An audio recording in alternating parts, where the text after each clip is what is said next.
ठंड का मौसम आने से पहले ही मम्मा चिड़िया ने अपने घर में भोजन जमा कर लिया था। चिड़िया का बेटा पहले चावल का दाना खाता है और फिर मकई का दाना, फिर चावल का और फिर मीठा फल खाने लगता है। कुकू भाई, आप बस भी करें। मम्मा ने ये दाना ठंड के मौसम के लिए जमा किया हुआ है। क्या आप ये दाना एक ही दिन में खत्म कर दोगे? खाऊंगा खाऊंगा। तुम्हारे क्यों पेट में दर्द हो रहा है? मेरे पेट में क्यों दर्द होगा? अगर तुम ऐसे खाते ही जाओगे तो पेट में दर्द तुम्हारे ही होगा।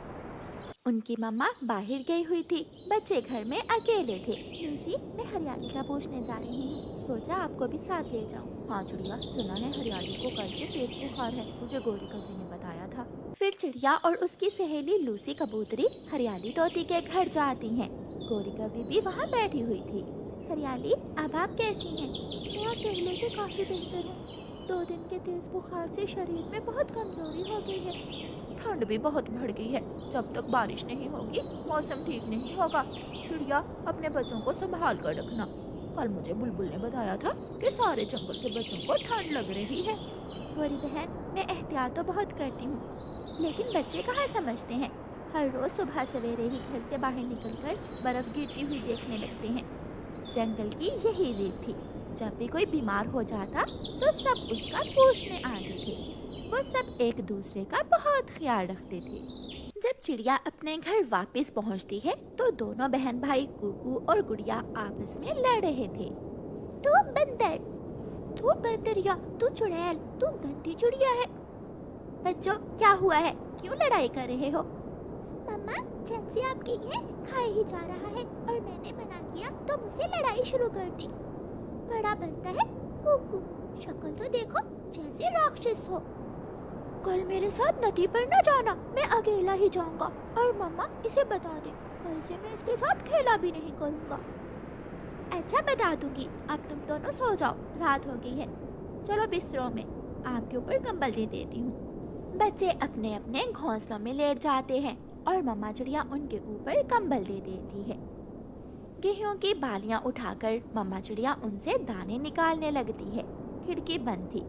मम्मा चिड़िया थोड़ी सी खिड़की खोलकर बाहर देखती है। जंगल में खामोशी थी और सर्द हवा चल रही थी।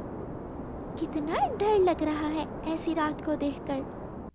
आधी रात हो जाती है। मम्मा चिड़िया भी सो गई थी जब कुकू उठकर रोने लग जाता है। मम्मा, मम्मा, मम्मा। कुकू, क्या हुआ बेटा? क्यों रो रहे हो? मम्मा, मेरे पेट में दर्द हो रहा है। गुड़िया, सच ही तो कह रही थी। आप खाते वक्त देखते ही नहीं हो। जो हाथ लगता है खाते ही जाते हो। अब मैं क्या करूं इस समय? मम्मा, दर्द ज्यादा है। यहाँ दर्द है। अच्छा, उल्टे होकर लेट जाओ। कुकू उल्टा होकर लेट जाता है। थोड़ी कम हुई है, फिर होने लगी है। मम्मा, बहुत दर्द है। कुकू जोर जोर से रोने लग जाता है।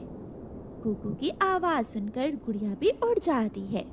गुड़िया कुकू को रोता हुआ देखकर डर जाती है। क्या हुआ कुकू भाई? गुड़िया जल्दी से अपने भाई के पास आती है। गुड़िया बहन, मेरे पेट में बहुत दर्द है।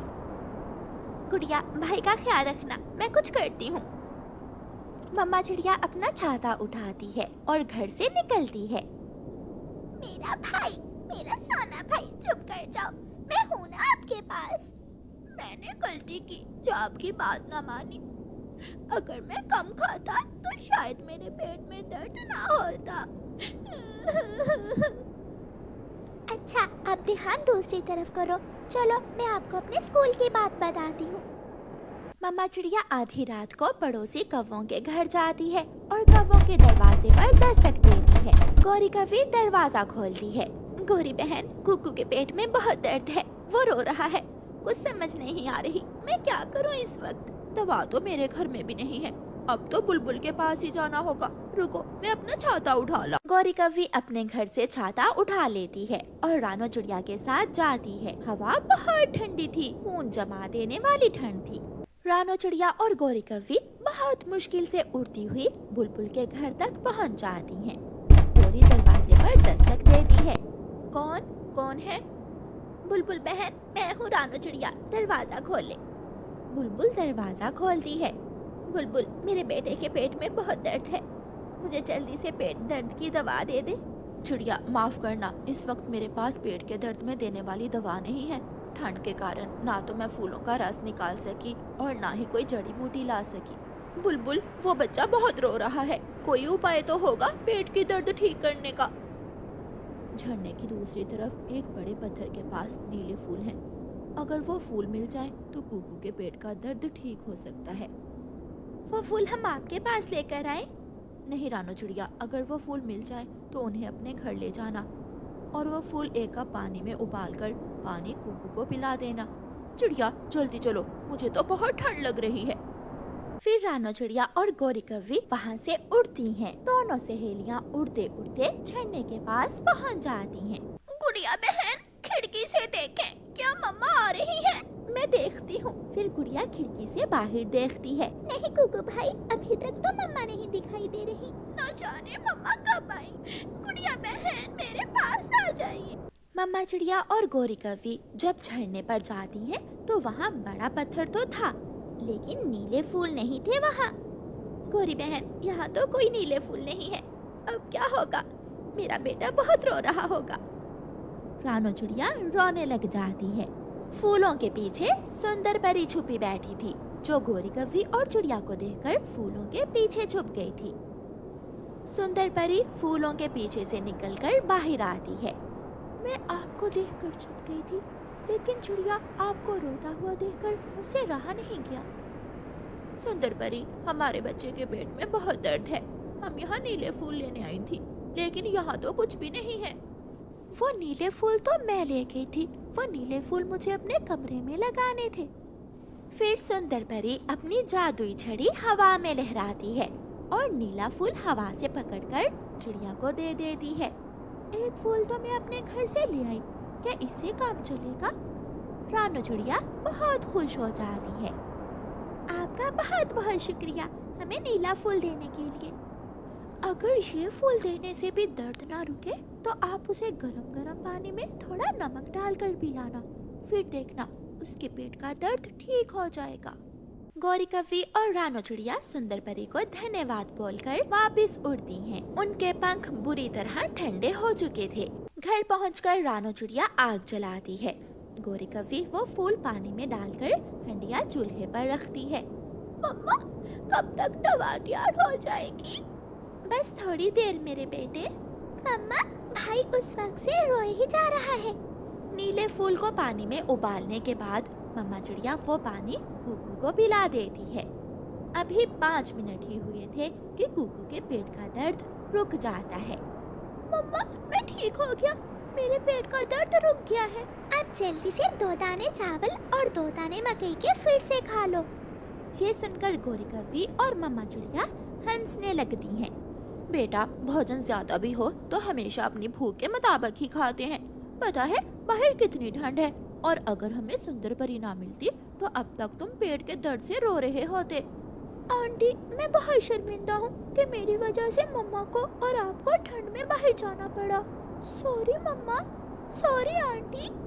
फिर मम्मा चिड़िया कुकू को आज चिड़िया बहुत खुश थी, क्योंकि आज उसके अंडों से 2 छोटे छोटे बच्चे बाहर निकले थे। चिड़िया अपने बच्चों की चोंच में बैठी दाना डाल रही थी कि उसे दूर से किसी इंसान के कदमों की आहट सुनाई देती है। चिड़िया ये आवाज सुनकर बहुत डर जाती है। ये आवाज तो किसी इंसान के कदमों की है। मेरे बच्चे तो अभी उड़ भी नहीं सकेंगे, कहीं वो शिकारी ना हो।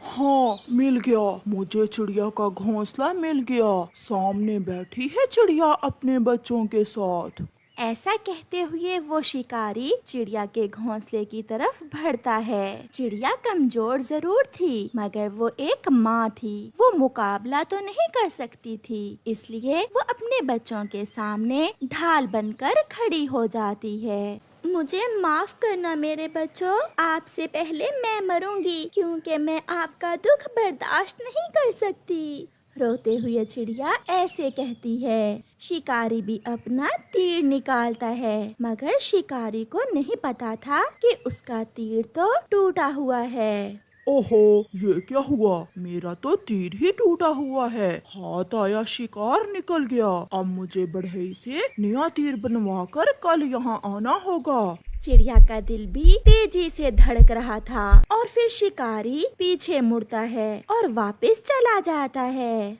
आपकी मम्मा बच गई। मेरे बच्चों, आपकी मम्मा सुरक्षित है। चिड़िया तो खुशी से उछलने लगती है। छोटे बच्चे अभी बोल तो ना सकते थे, मगर वो भी अपनी मम्मा को देखकर उछलने लगते हैं, मानो वो भी अपनी मम्मा की तरह खुश हों। फिर चिड़िया सारा दिन अपने बच्चों की रक्षा करती है और फिर शाम के अपने बच्चों को पत्तों में छुपाकर कौवे की तरफ जाती है।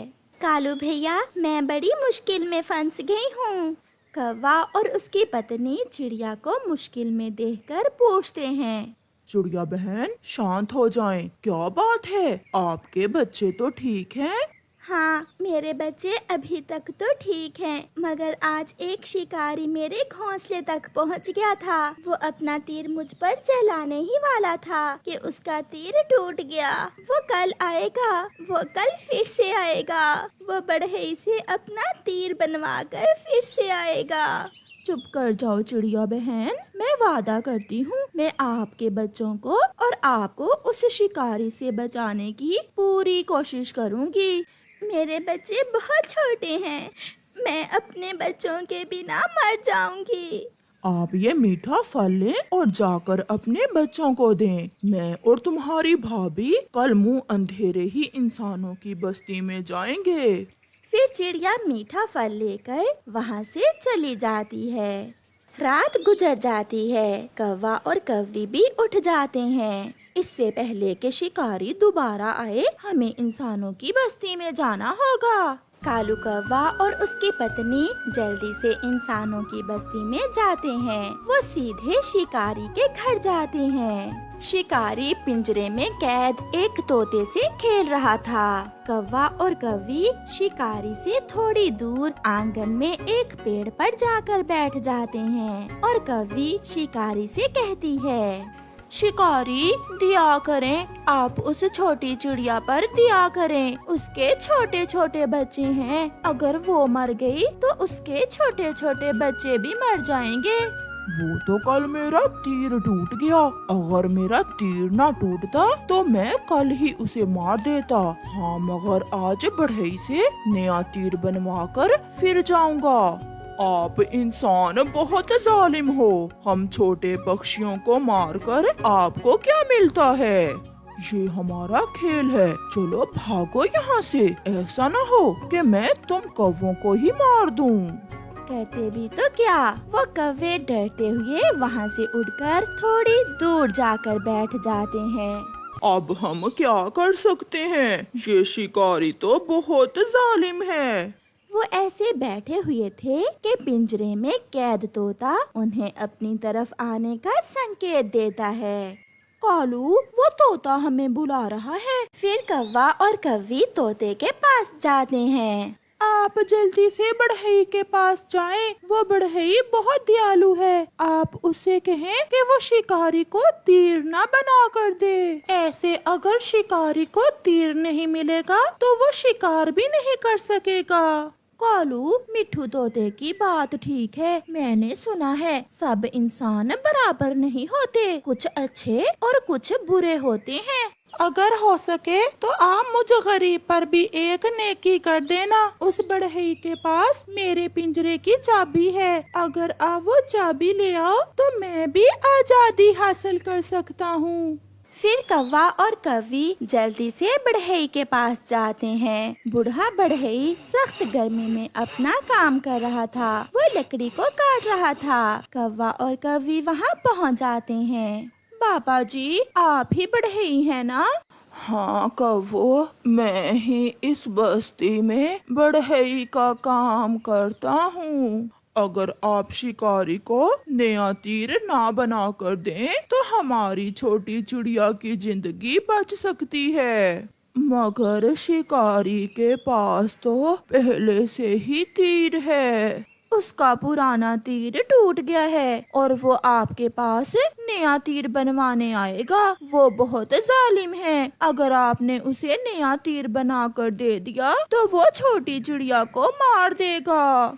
फिर बढ़ई थोड़ी देर सोचने के बाद उनसे कहता है, माफ करना मेरे छोटे दोस्तों, आज के बाद मैं कभी भी तीर नहीं बनाऊंगा। आज मुझे पता चला कि हर शिकारी मुझसे तीर बनवाकर मासूम पक्षियों की जिंदगियों से खेलते हैं। कौवा और कौवी बहुत खुश होते हैं। दयालु बढ़ई जी, शिकारी के घर में एक तोता कैद है। उसके पिंजरे की चाबी आपके पास है। अगर आप वो चाबी हमें दे दें तो हम अपने दोस्त को आजाद करवा लेंगे। बढ़ई कौवे और कौवी को पिंजरे की चाबी भी दे देता है। वो दोनों कौवे सीधे शिकारी के घर में फिर से जाते हैं। शिकारी घर में ना था, शायद वो बढ़ई की तरफ चला गया था। चाबी से पिंजरा खोलकर कौवा तोते को आजाद करता है। आजाद हवा में उड़ते हुए तोता बहुत खुश था। मेरे दोस्तों, मैं आपका ये एहसान कभी नहीं भूल सकता। बड़ा आया था शिकारी कहीं का, हमें भी कौवे कहते हैं। फिर वो सब वहाँ से चलते हैं। बढ़ई शिकारी को तीर बनाकर देने से इनकार कर देता है।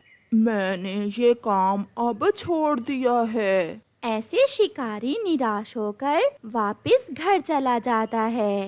रास्ते में कौवा शिकारी को जाते हुए देखकर उसके सर पर पोटी कर देता है और वो सब जंगल भाग जाते हैं। घर में शिकारी का पिंजरा भी खाली था। ऐसे कौवे शिकारी को अच्छा सबक सिखाते हैं। चिड़िया भी बहुत खुश होती है क्योंकि ना तो अब शिकारी को तीर मिलेगा और ना शिकारी उधर आएगा। ऐसे कौवे कोशिश से चिड़िया और उसके बच्चों को बचा लेते हैं और तोते को कैद से आजाद करते हैं। प्यारे दोस्तों, जिस तरह हमें आजादी से जिंदगी गुजारना पसंद है, इसी तरह पक्षियों को भी आजाद रहना ही पसंद है। इसलिए कभी भी पक्षियों को कैद मत करें। आपका धन्यवाद। मिठू राजा और उसकी पत्नी तोती रानी अपने महल में सो रहे थे और पास ही उनका छोटा सा बच्चा झूले में अपने घोंसले के अंदर सोया हुआ था। मेरा बच्चा मुझे वापस दो, ये बच्चा मेरा है, ये बच्चा मेरा है। तुम कौन हो? अपना चेहरा क्यों ढांप रखा है? मेरा शहजादा मुझे वापस दो। रानी उठो, उठकर बैठ जाओ। तोती रानी उठ जाती है। क्या आज फिर वही डरावना सपना देखा है आपने? हाँ, वही सपना। मेरा बेटा मुझसे जुदा हो जाएगा। राजा जी, मैं डर रही हूँ, कहीं मेरा सपना सच्चा ना हो जाए। ऐसा कुछ नहीं होने वाला। हमारा बेटा हमारे महल में सुरक्षित है और मीठी नींद सो रहा है। फिर तोती रानी एक नजर अपने बेटे को देखती है और फिर से सो जाती है। सुबह हो जाती है। आज जंगल में कुछ गैर मामूली हलचल थी। सभी पक्षी तेजी से उड़ते हुए जा रहे थे। एक उल्लू जल्दी से उड़ता हुआ महल में आता है। राजा जी, जंगल में तेज तूफान आ गया है, बहुत तेज तूफान। ऐसा तूफान पहली बार आया है। खिड़कियां बंद कर दो, महल के सभी दरवाजे बंद कर दो। राजा तोता महल के सभी खिड़कियां और दरवाजे बंद करवा रहा था, लेकिन तोती रानी नहीं जानती थी कि तूफान कितना खतरनाक है। वो अपने बेटे को घोंसले में लिए ऊंचे मीनार की खिड़की से बाहर देख रही थी। तेज हवा का झोंका आता है और रानी के पंख से घोंसला हवा के साथ ही उड़ जाता है। मेरा बच्चे का घोंसला तेज हवा में उड़ गया है। बचाओ, कोई इसे बचाओ। महल में शोर मच जाता है। सिपाही उल्लू घोंसले को देखने महल से बाहर निकलते हैं, लेकिन तेज हवा जल्दी ही उन्हें वापस जाने पर मजबूर कर देती है।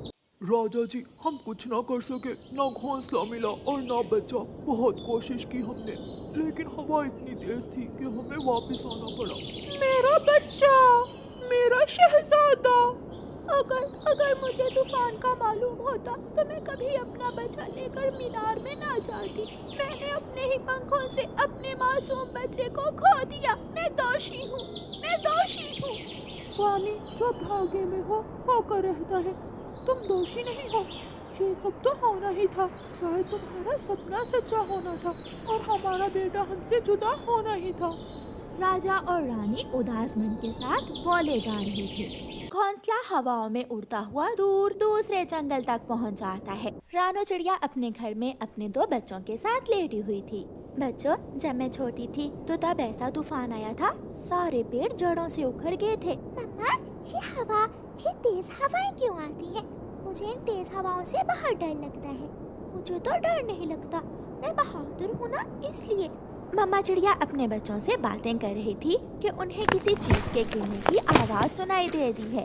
मम्मा, बाहर कुछ गिरा है, शायद कोई पेड़ होगा या फिर कोई पक्षी किसी पेड़ से टकराकर गिरा होगा। नहीं बच्चों, ये घोंसले की आवाज है। शायद किसी पक्षी का घोंसला हवा से उड़ता हुआ आ गया है। मम्मा, हो सकता है घोंसले में कोई छोटा बच्चा हो, या फिर कोई अंडा भी तो हो सकता है। हमें बाहर जाकर देखना होगा।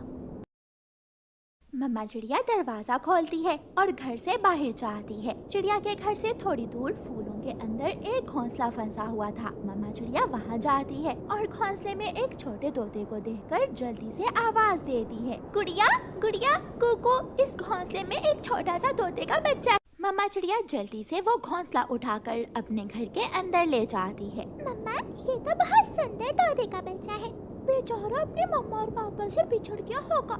अभी तो ये बोल भी नहीं सकता, बहुत छोटा है बेचारा। लेकिन मैं परेशान हूँ गुड़िया बेटी, हमारे पास तो एक ही गर्म चादर है। हम इस बच्चे को ठंड से कैसे बचाएंगे? इसे खाने को क्या देंगे? मम्मा, हम इस छोटे बच्चे को बेआसरा भी तो नहीं छोड़ सकते। मैं आपके घोंसले में सो जाती हूँ और इसे आप कुकू भाई के साथ लिटा दे। नहीं बच्चों, आप दोनों बहन भाई इस छोटे बच्चे को अपने साथ लिटा लो। मैं घोंसले में बैठकर रात गुजार लेती हूँ।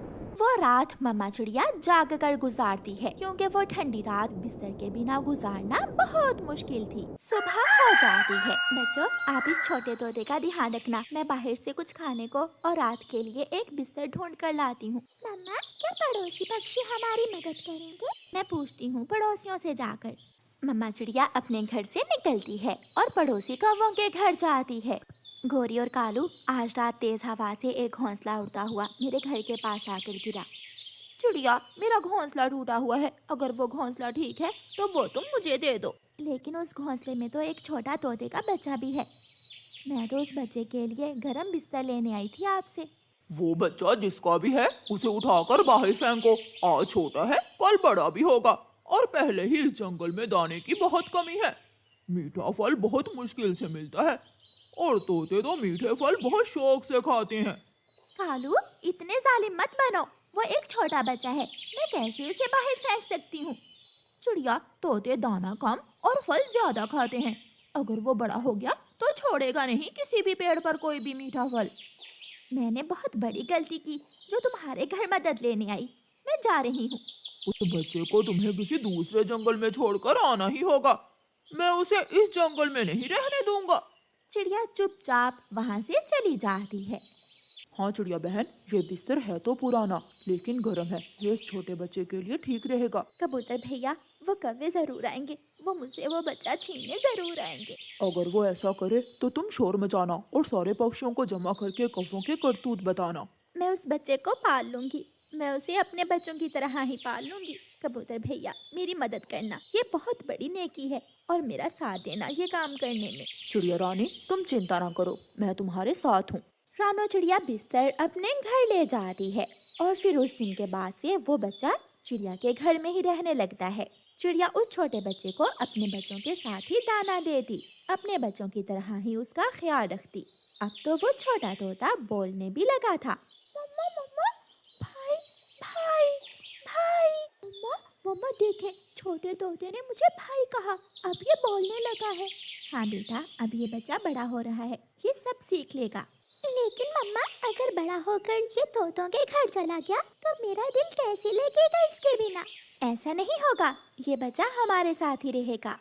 एक दिन मम्मा चिड़िया अपने बच्चों के लिए दाना लेने गई हुई थी कि कालू कौवा और गोरी कौवी चिड़िया के घर में आते हैं। उठा लो। एक दिन रानी तोती राजा तोते से कहती है, राजा जी, मैं दूसरे जंगल जाना चाहती हूँ। शायद दूसरे जंगल की ताज़ा हवा से मेरे दिल को थोड़ी शांति मिले। उल्लू सिपाही को साथ ले जाओ और याद रखना, पहाड़ों वाले जंगल से आगे मत जाना। रानी तोती सिपाही उल्लू को साथ लेकर अपने महल से निकलती है। रानी तोती उड़ती उड़ती दूसरे जंगल पहुंच जाती है। गुड़िया और कुकू अपने घर के बाहर बैठे छोटे तोते से खेल रहे थे। सिपाही रुको, मुझे वहाँ ले जाओ।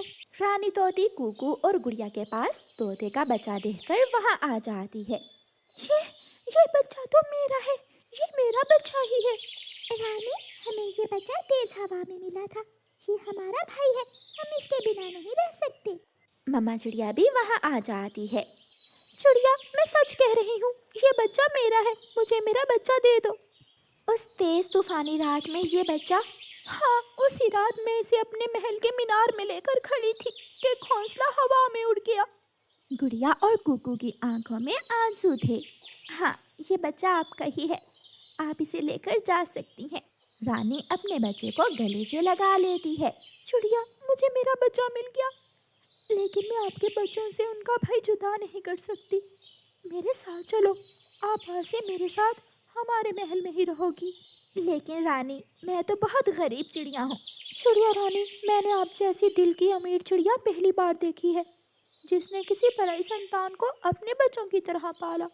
फिर चिड़िया अपने बच्चे लेकर तोती रानी के साथ महल में चली जाती है और सब मिलकर खुशी खुशी जीवन गुजारते हैं। प्यारे दोस्तों, अगर कहानी अच्छी लगी हो तो लाइक करें और तोता राजा को तूफान का किसने बताया था ये भी कमेंट करके जरूर बताएं। भोजन ढूंढना अब कालू कौवे के लिए बहुत आसान हो गया था, क्योंकि कालू कौवा हर रोज इंसानों की बस्ती की तरफ जाता और वहाँ एक किसान के खेत से कुछ चने चुरा लेता।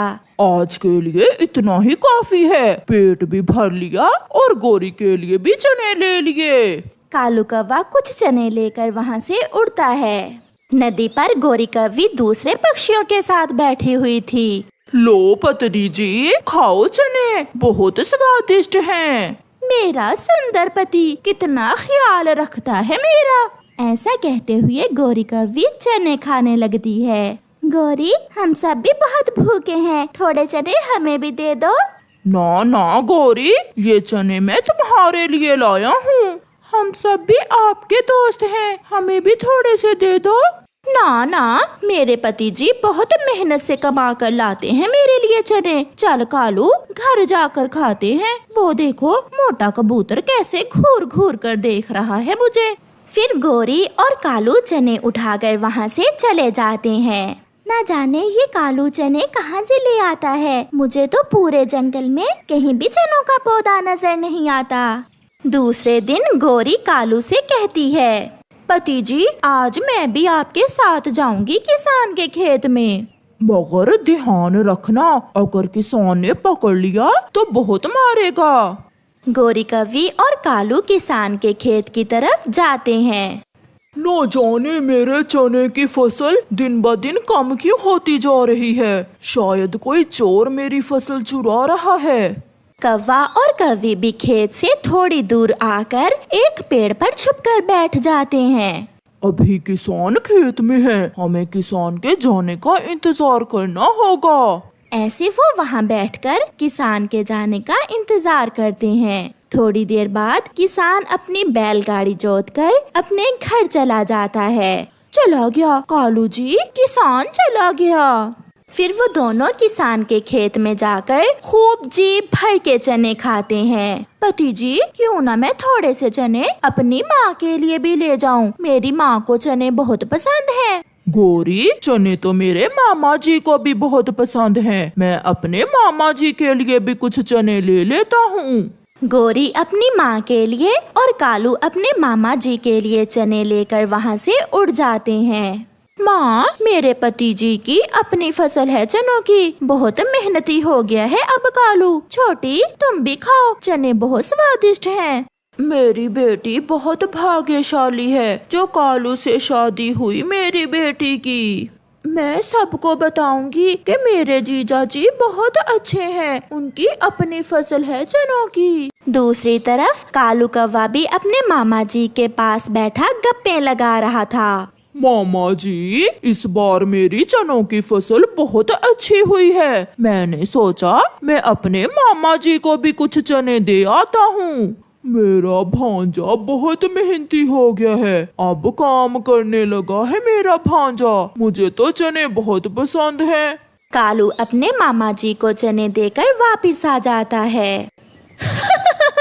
मैंने माँ जी से कहा कि मेरा पति अब मेहनती हो गया है, हमने अपनी चनों की फसल उगाई है। माँ बहुत खुश हुई ये सुनकर। और मेरे मामा जी भी बहुत खुश हुए। मैंने भी यही झूठ बोला अपने मामा जी से। तो क्या तुमने भी मामा जी से यही कहा? हाँ। फिर वो दोनों हंसने लग जाते हैं। ऐसे ही कुछ दिन गुजर जाते हैं। एक दिन गौरी की छोटी बहन अपनी माँ से कहती है, माँ, आज मौसम भी बहुत अच्छा है, क्यों ना आज हम मेरे जीजा जी के खेत से चने खाने जाएं। सच पूछो तो बेटी, चने खाने को आज मेरा भी बहुत मन कर रहा है। चलो हम दोनों जाती हैं। कालू की सास और साली वहाँ से उड़ती हैं। बहुत दिन बीत गए, कालू नहीं आया, ना ही दोबारा चने देकर गया। क्यों ना आज मैं अपने भांजे से मिल आऊं और थोड़े चने भी खाऊं। ऐसे सोचते हुए कालू का मामा भी अपने घोंसले से निकलता है। मामा जी आप? माँ जी और छोटी आप बिना बताए ही आज हम जीजा जी के खेत से चने खाने आए हैं। क्या? मैं भी अपने भांजे के खेत से चने खाने आया हूँ। ये सुनकर गौरी और कालू थोड़ा परेशान हो जाते हैं। चलो चलो भांजे, मुझे बहुत भूख लगी है। करते भी तो क्या करते, गौरी और कालू ने बड़े बड़े झूठ जो बोल रखे थे, इसलिए वो सारे मेहमानों को साथ लेकर किसान के खेत की तरफ उड़ते हैं। वाह, मेरे भांजे का चनों का खेत तो बहुत अच्छा है। लगता है ये कौवे इकट्ठे होकर मेरी फसल खराब करते हैं। आज तो मैं इन्हें मजा चखाऊंगा। किसान भी छुप कर बैठ जाता है। कालू कौवा इधर उधर देखता है। किसान को कहीं भी ना देखकर कालू कौवा कहता है, सब चलो और मेरे खेत से चने खाकर बताओ कि कैसे हैं। ऐसे वो सब खेत में चले जाते हैं। कालू की साली तो बहुत खुश थी। वो एक चना खाती, दो तोड़ कर फेंक देती। माँ, आसपास के सारे पक्षियों को जाकर बता देना कि अब हम बहुत अमीर हो गए हैं, हमारे अपने खेत हैं। क्यों नहीं बेटी, मैं सबको बता दूंगी। आहिस्ता से चुपके किसान एक बड़ा डंडा लेकर निकलता है। वो चुपके दबे पांव जाता है और झाड़ियों के पीछे से निकलकर भागता है। सब उड़ जाते हैं। वो सब एक पेड़ पर बैठ जाते हैं, मगर कालू कौवा पकड़ा जाता है। किसान कालू कौवे की पिटाई करने लगता है। हाय, मैं मर गया, मुझे बचाओ। और खाओ मेरे चने, और खाओ। दीदी, ये क्या हो रहा है? ये किसान जीजा जी को क्यों मार रहा है? मेरे भांजे, मुझे माफ करना। किसान का डंडा बहुत बड़ा है, मैं तुम्हारी मदद नहीं कर सकता। ऐसे कहता हुआ कालू कौवे का मामा वहाँ से भाग जाता है। किसान जी, आहिस्ता मारे मेरे पति जी को, मेरे पति जी की पूंछ टूट जाएगी। पूंछ तो मैं तोड़ूंगा इसकी आज। बहुत मुश्किल से कालू कौवा अपनी जान छड़ाकर वहाँ से भागता है। ऐसे सबके सामने कौवे और कौवी को बहुत शर्मिंदा होना पड़ता है। प्यारे दोस्तों, इस कहानी से हमें सीख मिलती है, झूठी तारीफ करने से बेहतर है कि सच बोला जाए, क्योंकि झूठे को हमेशा शर्मिंदगी का सामना करना पड़ता है। आपका धन्यवाद।